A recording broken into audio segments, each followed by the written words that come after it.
Mr. Mark King. Hello. Nice to see you, man. Sir. Thank you very much. Thank you. It's an honor to. Oh, the honour's all mine. I had to be here anyway. We're playing, so you know, it's nice to drop in and chat to you guys. Would you tell something about your band history? Yeah, Level 42 began in 1980, actually. It began as four friends who we kind of started hanging around in 1979, but we kind of got our break really, really early in 1980 when a record producer called Andy Soiker came along to watch four of us jamming. That was myself and Mike Lindup and Boone Gould and his brother Phil on drums, just jamming at the Guildhall School of Music where Mike was a student.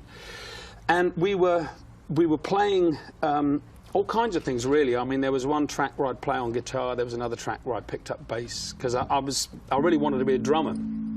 So for me, the drums were the thing that I thought I'd end up doing, you know.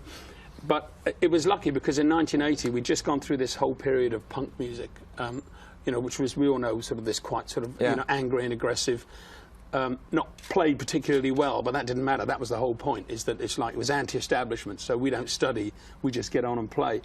And there's a nice thing about that, and the attitude's great, you know, but it would be nicer if they played a bit better too.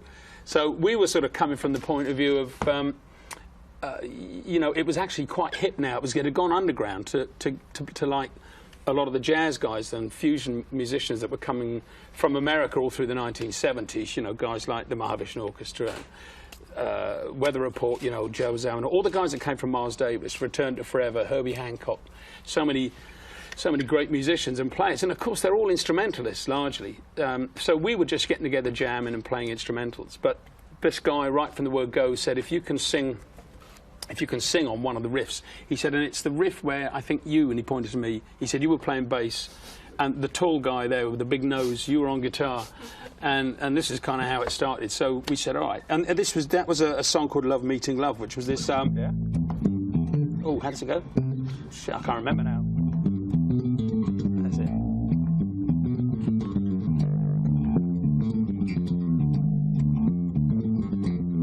So it's this kind of long riff that goes round and round and round and round. It keeps jumping sort of fits and dropping.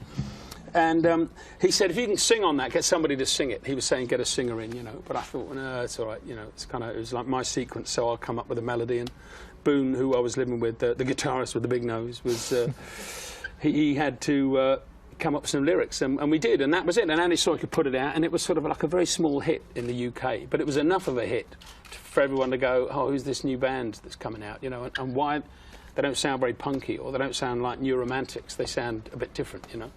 But, yeah, that's it.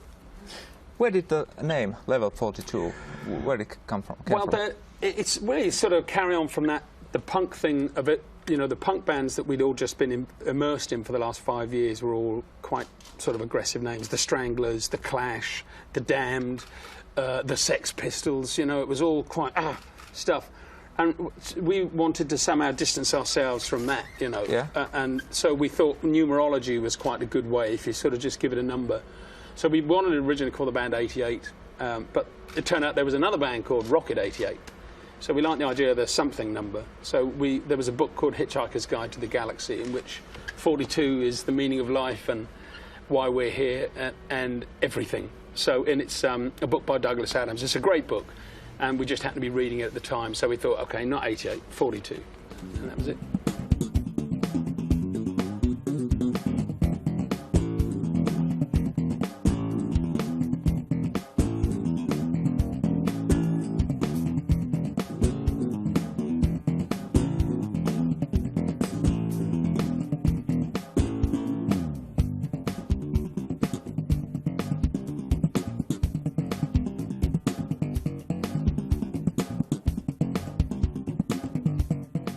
I think that slapping technique is not common for all bass players. No. What was the reason why you wanted to play so? Well, it was just because of the drums thing. Because I really wanted to, you know, I love drumming. I love drummers, and I think, you know, to this day that the thing that really drives the band is always the drums, you know, and the band's only as good as the drummer. And I've been lucky enough to work with just amazing drummers throughout my career with Level 42 and outside of it. And so for me to sort of start playing bass, which I did in a music shop in London, I couldn't really play, but I could watch some sort of visiting American players had come in, and they'd sit down and they'd sort of do the Larry Graham thing, you know. Yeah. So they go.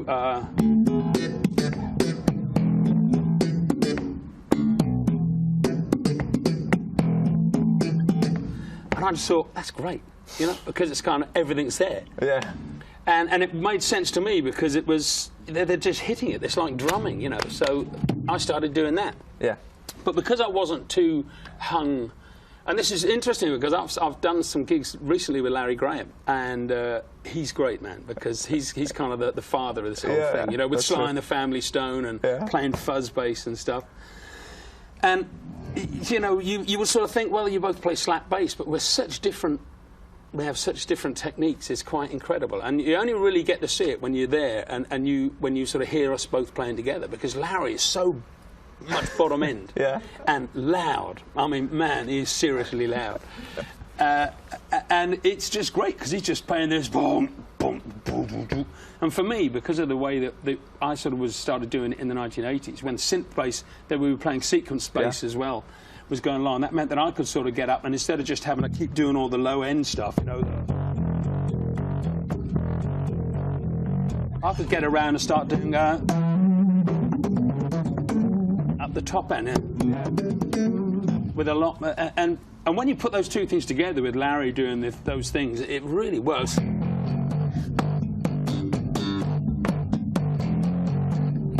And he plays everything with his thumb, you know. It's like there's the odd snap, but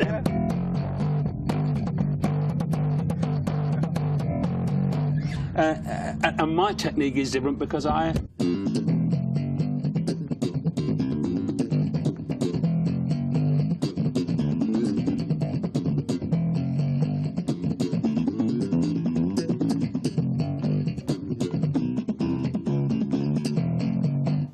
I stopped to play now. Oh no, it's all good, man. It's good, and the thing is, it's just so easy, you know. Because you just hit the damn thing, you know.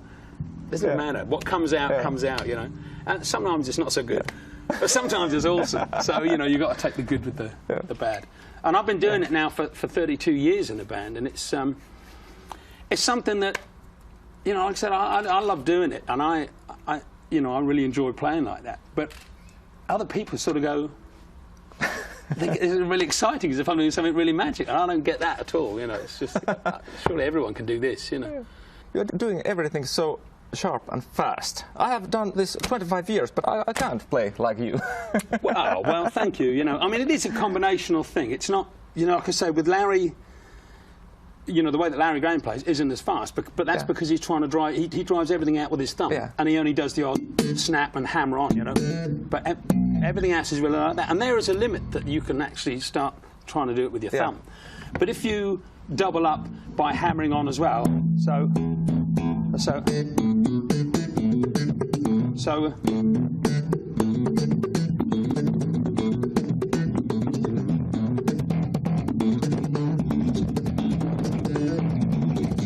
See, by a bit of that, you can sort of. It's like drumming, you know. It's the same way that a drummer will put fills in and stuff, you know.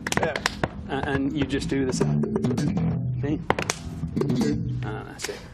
I think that there's one thing which is similar to you and Larry. You both play funky, but you also sing at the same time. And I think that, for example, to sing and play rhythm guitar is much easier than sing and play bass. Especially that kind of slapping, because the rhythm in singing and bass playing is so different. How can you do it? Well, it's very kind of you to say that once again. I mean, because I think I started doing it both at the same time. You know, like I said, the first crack we got with Level 42 was get a singer, and we said, well, no, we won't get a singer, so I'll do it. So right from starting to play, I started singing. And the two things have just gone hand in hand for me. There might be the odd tricky time when, if we write a song in the studio and I come up with this staggeringly complicated bass line that I think's really smart, and then I sing a melody that's completely across it. A good example would be To Be With You Again, which is...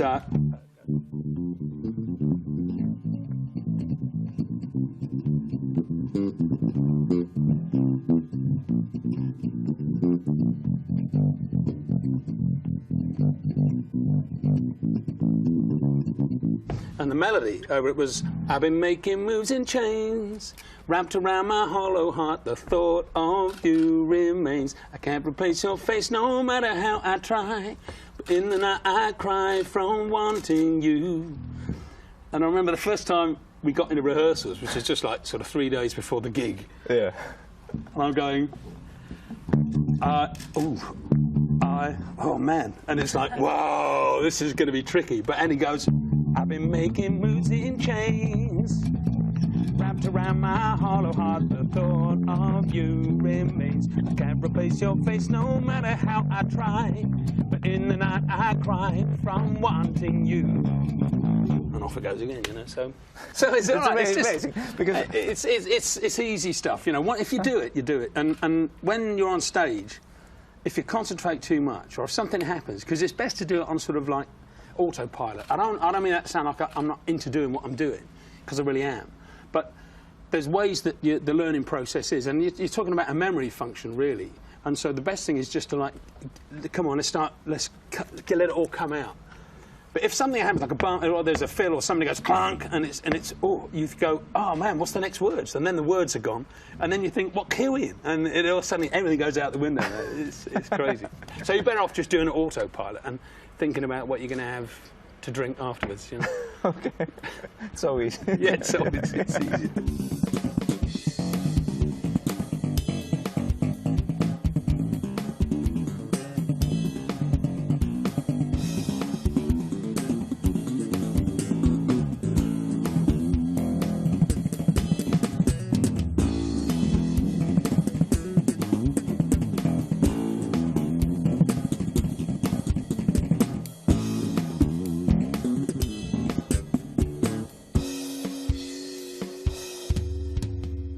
I think that you are maybe the fastest slapping technique. Oh, there's a lot of guys out there, you know, but I've been doing it for a long time, so it's that's probably... How can you do it?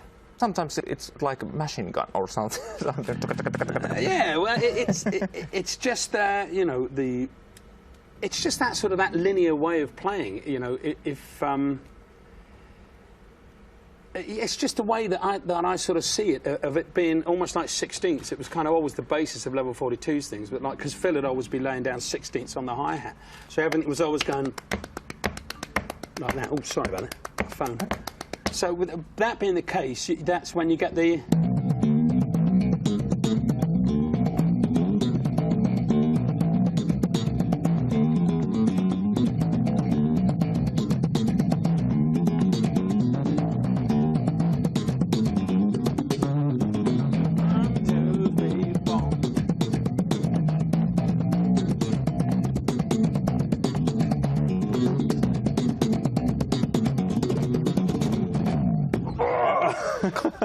Sorry. Sometimes it doesn't go anywhere, of course. Your most famous song, Lessons in Love, it sounds easy, but I know it's quite difficult to play, because there are it is a lot. There is a lot going on in that one. You're right, you know, it's bizarre, really, because we wrote that one sort of 6 years into the career of the band, and you'd think I'd have learnt that, you know, I should cool it down a bit, because it's very hard. And because it was our biggest hit, it always means that it comes at the end of the night. Yeah. So we've been playing like 75, 80 minutes, and then you have to hit this, but it doesn't... Get some blood back in there. Yeah, and it goes on. And it even keeps going through when Mike sings his Lessons in Love, when will you ever learn?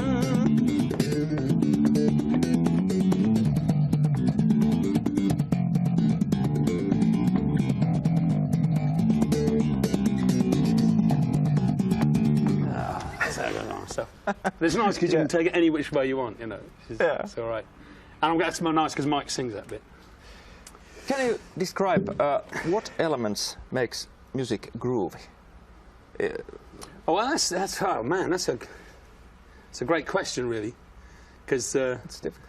it is. But you know, yeah, what makes a record groovy? I don't know.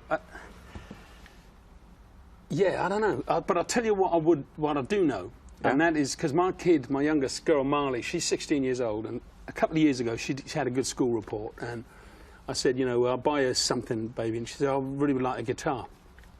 So we got an acoustic guitar, and you know, when it arrived, and we got it out the box and tuned it up and stuff, and I'm thinking, what do I tell her? Well, you know, when I hand her the guitar.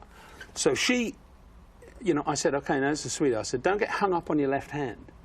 I said, because all the chords and everything, they're going to come. I said, because they did for me. It's all right. I said, so don't sort of sit there going, you know, and this finger here and this finger, looking at the dots, and then with this hand you go, and then you go next chord, and it's, and then you go, and it sounds horrible because they. I said, just hold that over there. I said, but this hand, so, I said, make it swing, you know, just make the thing swing.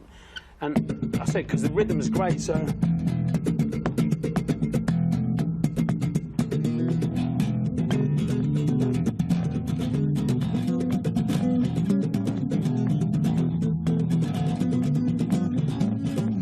And she took that on board, and that was the only bit of advice I gave her. Man, 2 years later, you want to hear her play, man, it's just incredible. So after a year, she was putting stuff up on YouTube. and like Pete, the drummer in the band, he said, was that you playing guitar? And I go, no, man, that's the kid, you know. It's great. And sure enough, all the chords came. Yeah. You know, the chords come because you get interested in it. But she made, whatever chord she learned, she made it sound good by playing, and that was all down to the right hand, you know. Yeah. So in that respect, that's what kind of makes the instrument swing. But I don't know what makes music swing. I don't. It ain't me. Actually, I have a task for you, if you would like to do it. There is one children's song I always had to sing at school, and I hated it. It doesn't groove at all. Yeah, okay. But would you make it groove? I have made arrangement here. I will try, but as long as you sing it while I'm doing it. No. What key's it in? It's A major. Oh. Do you want to update now? Yeah. 2 bars intro, then comes the theme, and then 4 bars solo, whatever you want to do. It's an arrangement. Yeah.